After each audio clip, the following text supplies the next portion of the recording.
Chairman of Parliament, Mr. William Marlin,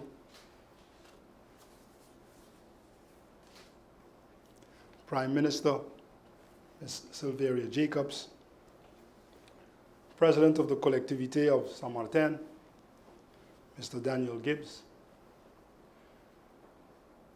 Members of Parliament-elect, distinguished guests, ladies and gentlemen, good morning. And welcome to this oath of office ceremony. In particular, I herewith extend a special welcome to the 15 elected parliamentarians seated alphabetically on my left and on my right, for whom this ceremony has been organized. Congratulations to each of you with your election to Parliament, and congratulations to the people of St. Martin who you will be representing.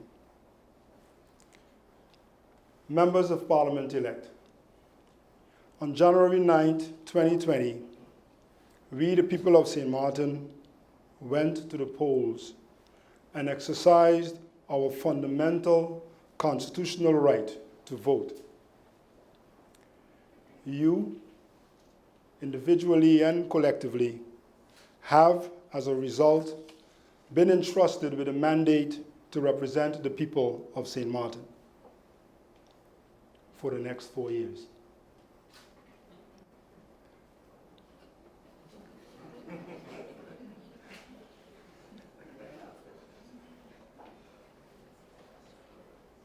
The trust placed in you, individually and collectively, comes with high expectations.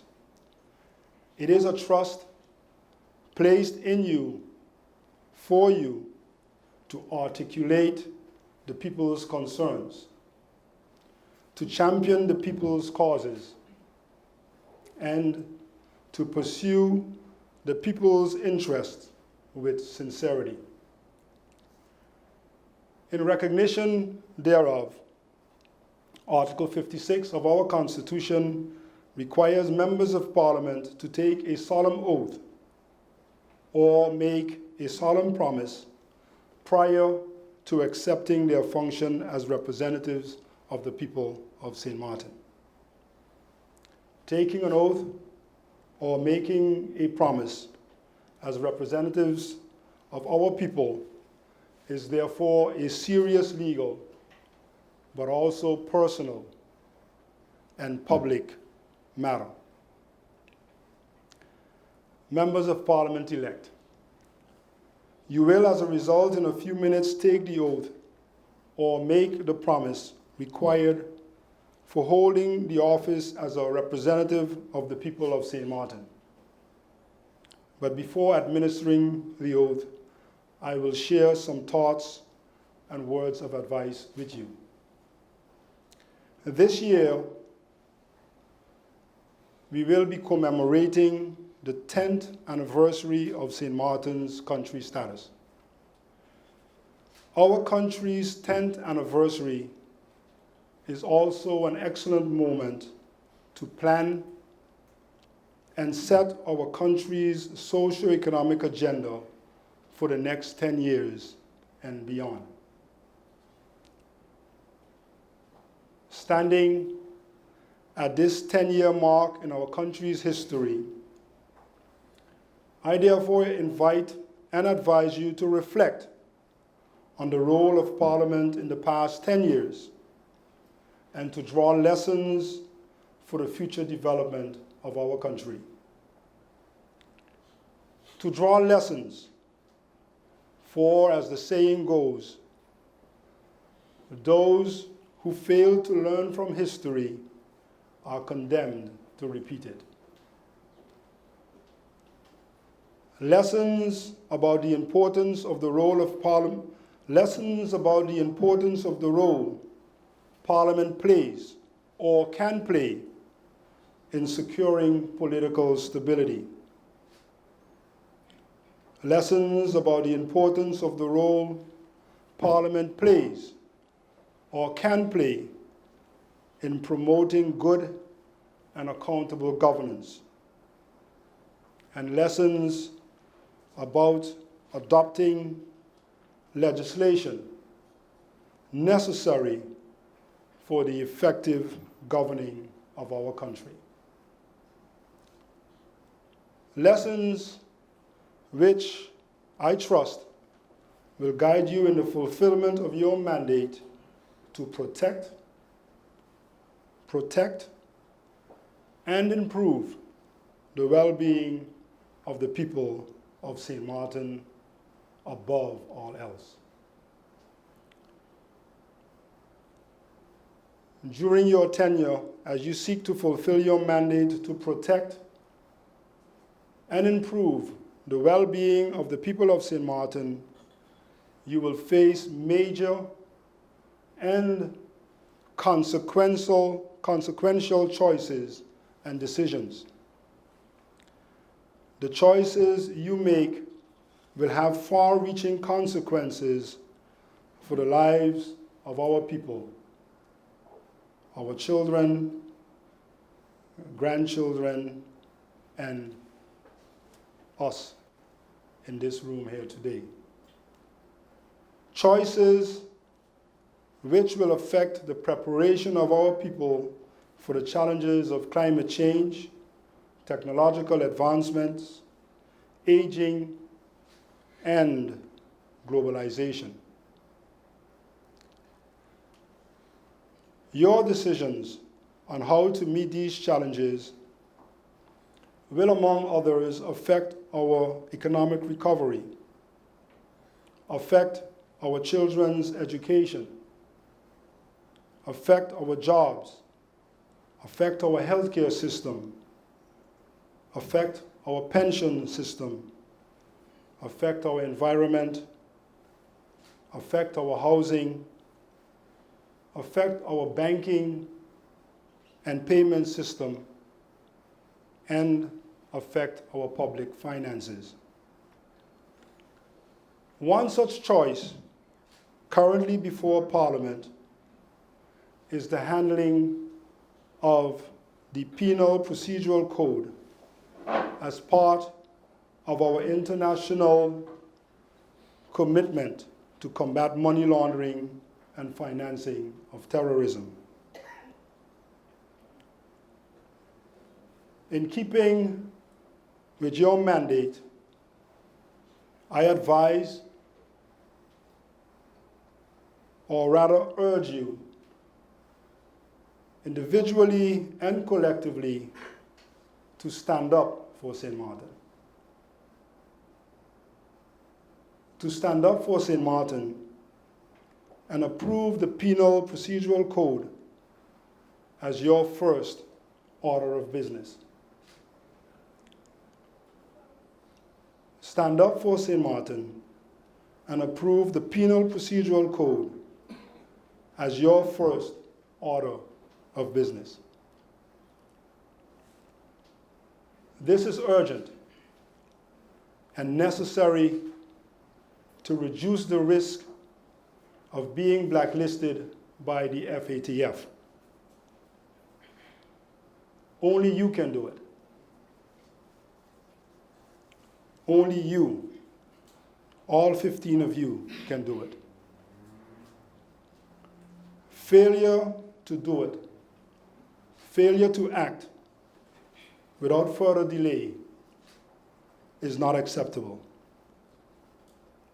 Members of Parliament-elect, you are in short mandated and called upon to stand up for the people of St. Martin, to articulate the people's concerns, to champion the people's causes, and to pursue the people's interests with sincerity. The oath you are about to take is a reflection and reminder of the seriousness thereof. In closing, I therefore call your attention to the 4 aspects as stipulated in the oath which you're about to take. Accepting the function of parliamentarian through the taking of the oath is, first, your solemn expression of your commitment to perform your function independently and with integrity. That is, that you have not accepted anything from or given anything to anyone in connection with your election as a member of Parliament. Second, taking the oath is your pledge of allegiance to the King and the Kingdom Charter. Third, taking the oath is your sincere pledge or promise to always keep and to always help to uphold the Constitution of St. Martin. And finally, by taking the oath, you unconditionally swear to always dedicate yourself to protect and foster the well-being of the people of St. Martin. In taking this solemn oath of office this morning, you agree to accept and commit to carry out the serious responsibilities entrusted to you by the people and for the people, and that you will do so with integrity anchored on our constitutional principles. Thus, as you take up your office, I trust that you will use the oath as a guide in the performance of your function to promote stable and effective governance towards the protection and improvement of the well-being of the people of St. Martin. With that trust, I hereby wish you strength and wisdom in the fulfillment of your responsibilities, along with God's blessings for and protection of you and of our beloved St. Martin.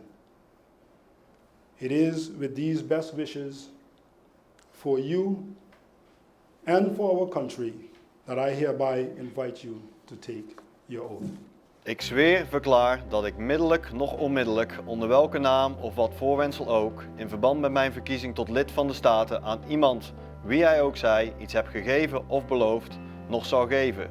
Ik zweer, beloof, dat ik om iets hoegenaamd in deze betrekking te doen of te laten, van niemand hoegenaamd enige belofte of enig geschenk zal aannemen, middelijk of onmiddellijk.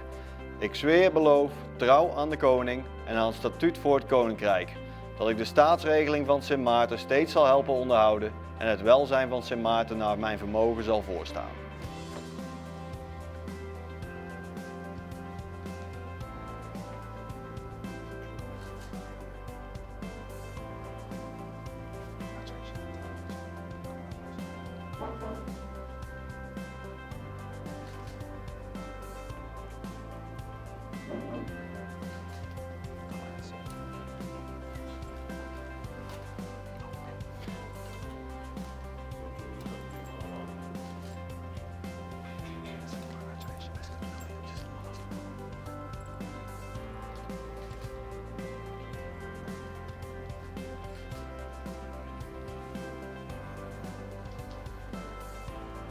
Truly help me, God Almighty.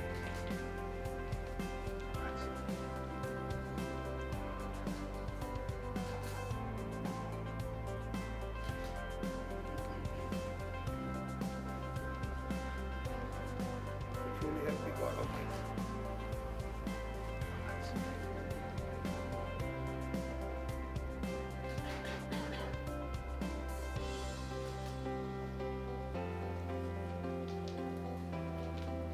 So truly help me, God Almighty.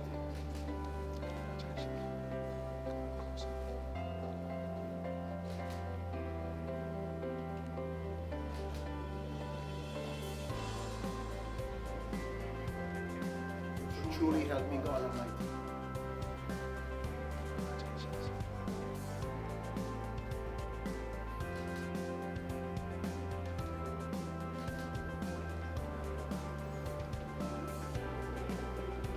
that I declare.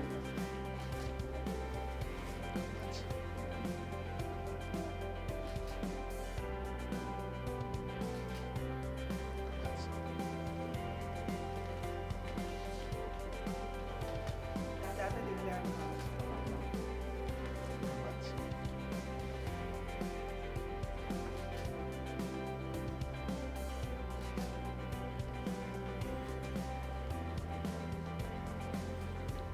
So truly help me God Almighty.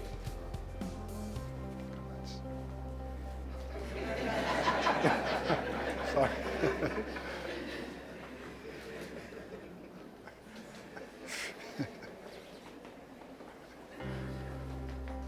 So truly help me God Almighty.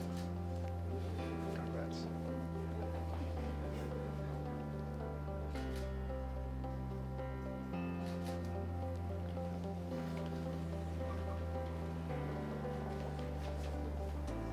So truly help me God Almighty. Congrats.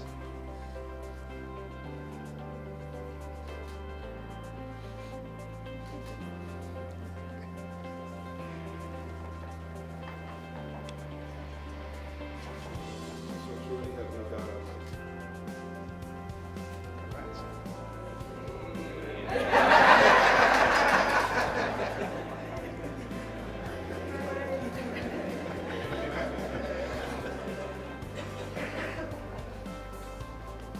That I declare and promise. Congrats.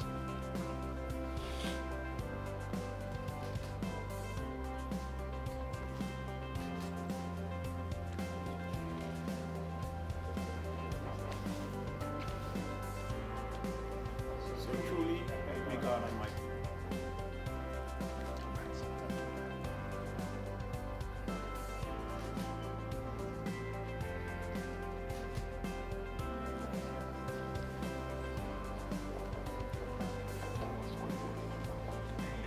So truly help me God Almighty. Congrats.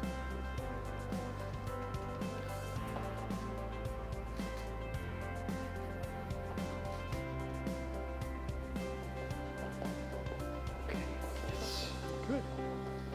Okay. Thank you very much. So now we'll toast to the people of St. Martin. Cheers.